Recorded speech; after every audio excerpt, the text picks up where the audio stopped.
Hey everybody, I don't do this too often anymore, but there was a video here of Tiger hitting a range session today at Whistling Straits PGA Championship in 2015. And, you know, I know a lot of people are very opinionated of what's going on with his golf game as of late, but to be quite honest, there's a lot of stuff that's kind of getting back to where it's supposed to be. And I'll kind of add my thoughts on where he probably went wrong. So this is a 97, and I just wanted to show something to whoever's viewing this, that when Tiger had all the speed, we have to remember that he's a power player, and this is when he drove it pretty darn straight and really far. Okay, and at this point here, where the lead arm is parallel to the ground, this shaft is a little bit high, high shoulder, but you can see his knees have really opened up. So if you look at his head here, this is what's interesting. It still went down a little bit, and the reason why it did that is because he's trying to hit this really far. So that is still evident in that transition. Okay. Now, are there some things better? Yeah, I actually prefer, for most players, for their lead arm to be where it is today than it was back then. Okay. However, there's reasons for that, and I think back in those days he was very, very limber, very, very ballistic, and was really able to clear out of the way in doing that. Okay. So that being said, and I'm going to show his 2000 swing. He is lowering in both these films. Okay. So if I bring up the 2000 film, this is, quite amazing stuff, to be quite frank. Let's go to the top of the backswing, because I think Tiger's backswing's fine. It'll get the job done. Go to a little slower view. So there's a lot of similarities here. Let me pull this up. There. So there's the top end there. Now he looks to me at this point. Now this could be camera angle. We don't even know what type of shot Tiger's hitting, but we could definitely see in the left-hand picture he probably has a little bit more flexion to the right. Now he's really working from, and I'm not privy to this information, but I've noticed that he's starting to work a little bit more off the ball, not translating his head or anything in that matter, but for sure not not trying to be too stable. He's really trying to be more dynamic in his motion. That's how I'll word it. Okay. Now what's interesting in this picture here, you're going to see some pretty neat stuff when Tiger makes his transition. So here's the line.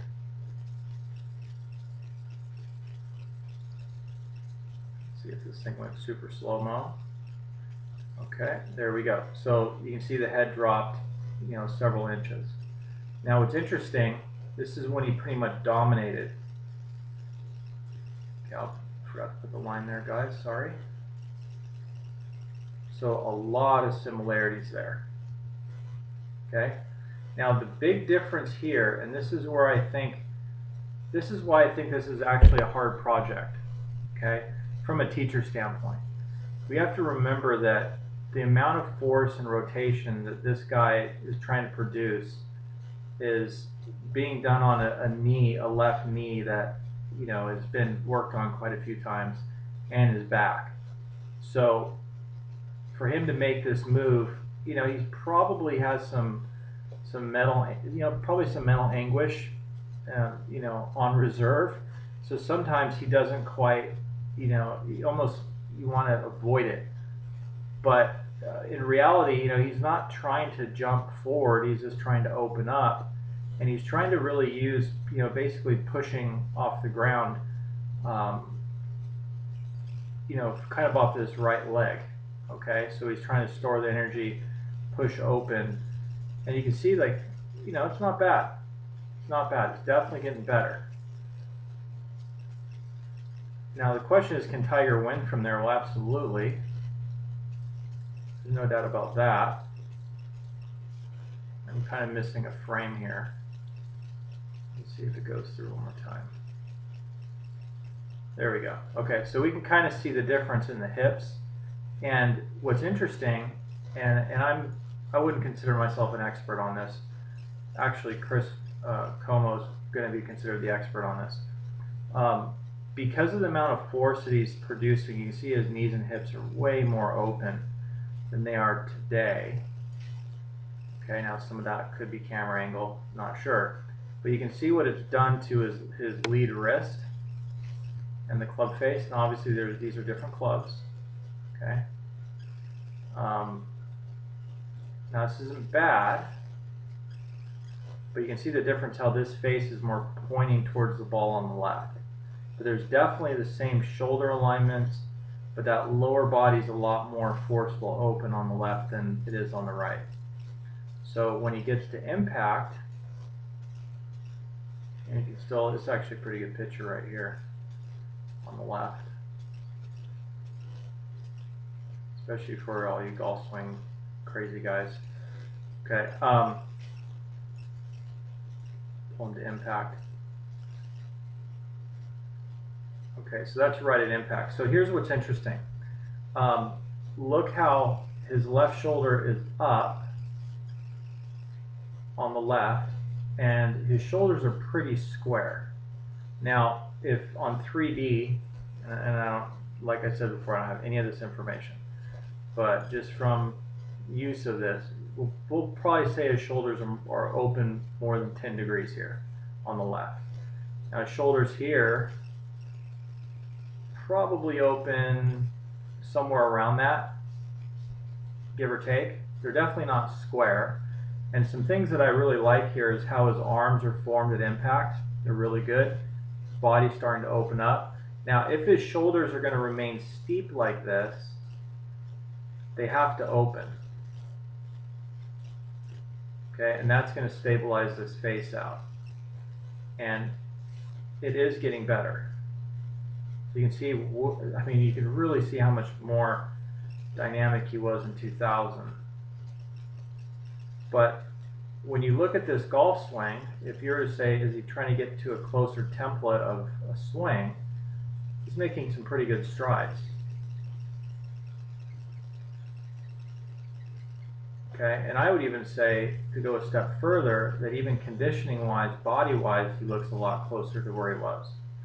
So these are all things that are in a good direction, and I think, you know, it's a major task probably to work with this individual, because there's so much riding on it. And to be quite frank, from what I'm seeing here, there's a lot of good similarities going on. So I think in time, once he's kind of gotten used to the patterns of movement he's trying to create and hitting shots, and when he has a real true connection to the target, you know, things are gonna take off.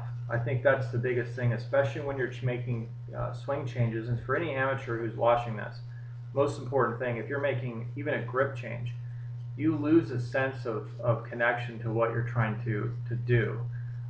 So what happens, and this becomes kind of a sticky situation, is we start attaching more and more into mechanics, and that's a very dangerous road to go down.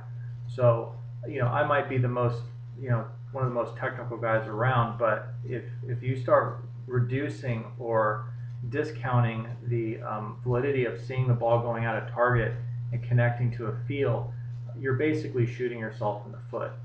So real important that we keep that in sight. Okay, now I'm going to back up just a second, and I'm going to explain something where I think Tiger went wrong. And so this is my only criticism of the video. Okay, at some point in time, Tiger tried to get this shaft, okay, in a different plane per se. Okay, so he tried to get this shaft and from a different grip position, from a different alignment. Okay, and what happened is it started shutting his body off. And so when he started shutting his body off, when he was coming through the ball, this would get more closed, shoulders would get more steep and more close to impact. So and I didn't take the time to look through all these videos to find this, but I think that's what happened. So he started getting something that wasn't matching up, and over time, and we got to remember this guy is very, very good at hitting a golf ball. That's obvious. But over time, those things that didn't match up, essentially created some injury. So I think, in my opinion, he's doing a much better job, and I wish his team the best.